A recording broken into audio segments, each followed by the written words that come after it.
My mother was the master of covering her ass.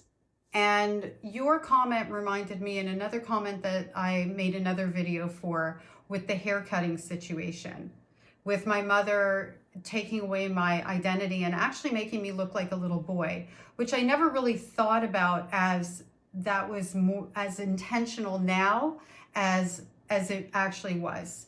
Because my mother had this long, beautiful hair, and she was constantly cutting me into this cutting me. Freudian, not so much.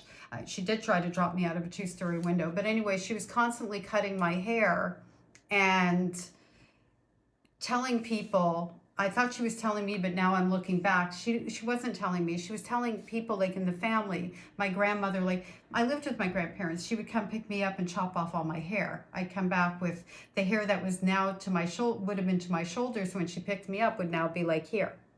She was constantly cutting my hair and telling people it's because it was stringy and too thin and she was trying to make it thicker.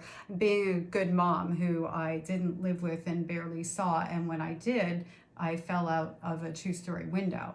And even that, like she got right ahead of that, put me in a taxi instead of calling an ambulance and telling people I was playing on a toy box that didn't actually exist, that she told me I should never play on, that I was being naughty basically and this was my fault.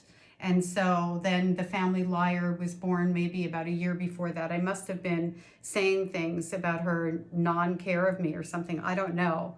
But I remember hearing my aunt say that I was a liar, that I lived in an imaginary world and things like that. And all of that stuff came from my mother.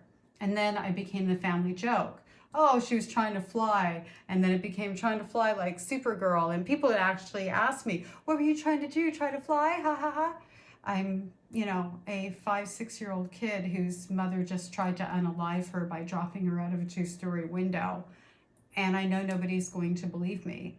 And then here she is constantly chopping off my hair and making me like not even want to look in the mirror, making me feel embarrassed. I felt like I looked like a boy, and it was just, just one thing after the other with her. And taking something that's such a normal thing, like cutting a child's hair, right? It looks like such a normal thing. But this is what narcissistic abusers do. They take normal, everyday things and they use them as ways to abuse their children.